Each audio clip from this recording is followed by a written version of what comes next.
Hello student, welcome back to Trikon academy YouTube channel में। आज हम मोस्ट इम्पोर्टेंट सिलेबस के बारे में बात करेंगे जो एनसीईआरटी ने कुछ ओल्ड से न्यू की ओर फेज में बदलाव किया है। ठीक है, यहाँ पे national counselling of educational research and training NCERT, ठीक है, यहाँ पे एनसीईआरटी ने कुछ सिलेबस के बारे में बदलाव किया है। तो आज हम मोस्ट इम्पोर्टेंट सिलेबस के बारे में बात करेंगे, तो चैनल को सब्सक्राइब और लाइक करना ताकि आपको ऐसी अपडेट मिलती रहेगी। तो लाइक्स अपन बात करेंगे। फर्स्ट बात करेंगे अपन एनसीईआरटी न्यू सिलेबस के बारे में। 2026 में ये अपडेट आई है, मार्च को, 17 मार्च को, ठीक है ना। न्यू एनसीईआरटी ने जो बदलाव किया है, क्या NEP national educational policy 2020 based पर है ना, ये यहाँ पे इसके आधार पर है, आधारित है। और एनसीईएसई 2023 पर बेस्ड है ना, ये भी है ना। और क्लास वाइज अपन बात करेंगे, क्लास वाइज ब्रेक डाउन करेंगे, क्लास वाइज अपन जानेंगे और इसमें क्या क्या बदलाव हुआ है। ठीक है, साइंस में क्या हुआ, मैथ्स में क्या हुआ है, सोशल साइंस में होगा, संस्कृत, ये सब सारी ऑल सब्जेक्ट के बारे में अपन बात करेंगे। ठीक है, लास्ट तक बने रहना, वीडियो को लाइक करना और चैनल को सब्सक्राइब करना ताकि आपको ऐसी अपडेट मिलती रहेगी आपको, है ना। क्लास फर्स्ट से लगाकर क्लास 8 तक हाँ न्यू बुक अवेलेबल है मार्केट में, प्रिंट में भी है और ऑनलाइन भी अवेलेबल है। ठीक है, ये फर्स्ट अपन बात करेंगे क्लास फर्स्ट से लगाकर क्लास 8 है ना, न्यू बुक में ये पहले से अवेलेबल है मार्केट में, ये प्रिंट में भी है और डिजिटल फॉर्म में भी अवेलेबल है। फिर अपन बात करेंगे क्लास 9 से क्लास 9 की, है ना, क्लास 9 क्लास की। ठीक है, ये 2026 से 2027 में लागू होगी, ये उन्होंने बताया गया है, ये अपने ऑफिशियल नोटिफिकेशन में बताया गया है। ठीक है, फिर क्लास 10 से लगाकर क्लास 11 2027 से 2028 से लागू होगी, ये है ना। उसको अपन से ओल्ड एनसीईआरटी ही पढ़ेंगे और इसका बेसिक से बेसिक तक स्ट्रॉन्ग रखना जरूरी है, ये अपने को करना ही करना जरूरी, इसका बेसिक। ठीक है, उसका बेसिक तो पढ़ना ही अपने को। ठीक है, आगे बढ़ते हैं अपन। यहाँ पे उन्होंने क्या किया, 17 मार्च को वेबसाइट पर जो अपडेट दी उन्होंने कि एनसीईआरटी को अपन ओल्ड फेज से न्यू फेज की ओर आगे ले चलेंगे, उन्होंने ये बताया गया। उन्होंने कुछ अर्थ साइंस के बारे में भी कुछ बताया गया है, वो भी अपन आगे देखेंगे। ठीक है, लास्ट तक बने रहना, वीडियो को लाइक और चैनल को सब्सक्राइब करना ताकि आपको मजा आएगा, है ना।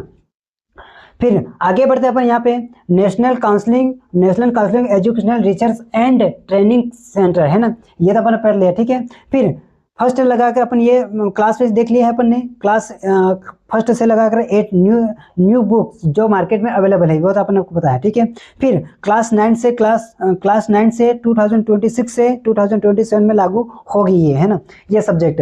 क्लास 10 से क्लास 11 और 2027 से 2028 से लागू होगी, ये है ना। इसको अपन ओल्ड के अनुसार ही पढ़ेंगे, ओल्ड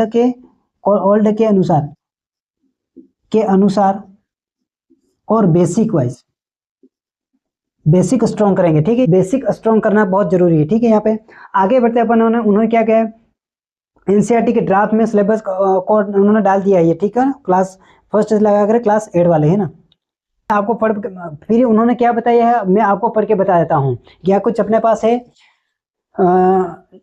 एनसीईआरटी के बारे में कुछ बताया गया है, वो अपन देखेंगे। ठीक है, तो as a flow up to the national educational policy NEP national educational policy 2020 में the national counselling of educational research and training NCERT the has undertaken the development of new text book, है ना।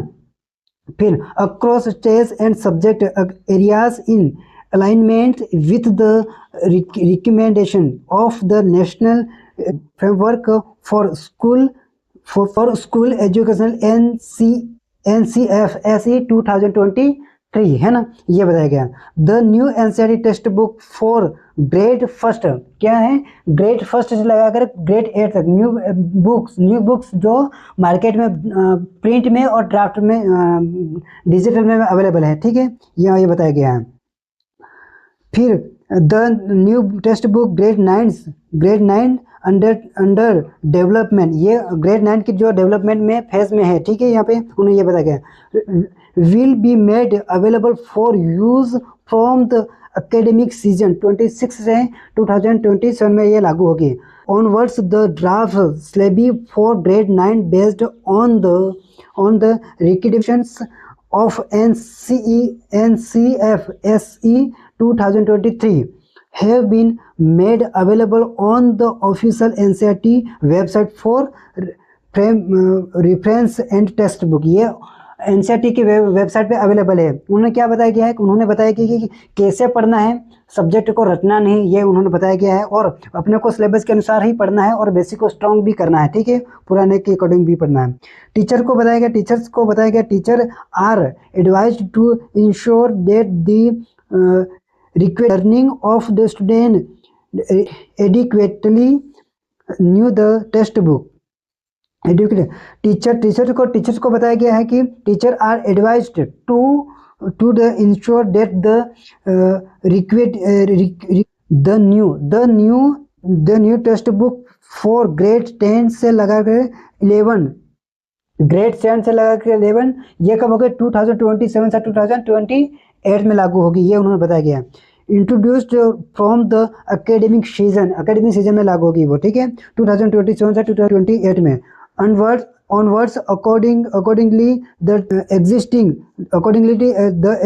textbook for grade 10 से लगाकर 11 तक across subject areas shall continues to the used during the academic season 2027 से, जो पहले से चल रही है 10 से लगा के 11 तक ये सब्जेक्ट चलती रहेगी, ठीक, ये बताया गया है। अंडर टॉकिंग 2027 से 2028 में onwards accordingly the exist the textbook grade 10 से grade 11 across subject area shall according to be used during the academic season 2026 से 2027 में। So all stakeholders are requested to take note of the above, ensure smooth और implementation during these trans face. यह सिर्फ trans face है, ठीक है, यह सिर्फ ट्रांसफेस है, पुराने से नए की ओर ट्रांसफर हो रहा है, ठीक है, ये बताया गया उन्होंने, ठीक है। फिर अपन क्या करेंगे, हमारी क्लास में क्या होगा, क्लास 8 से लगा के क्लास 9 तक साइंस और मैथ पढ़ेंगे, ठीक है, है ना। फिर इसके बाद 10 से लगा के क्लास 11 तक, फिर क्लास 12 से लेकर क्लास नीट जी तक अपन पढ़ेंगे केमिस्ट्री, ठीक है, साइंस और केमिस्ट्री अपन तैयार करेंगे, ठीक है। फिर हमारे चैनल पर लास्ट तक बने रहना और वीडियो को लाइक और चैनल को सब्सक्राइब करना। Thank you so much.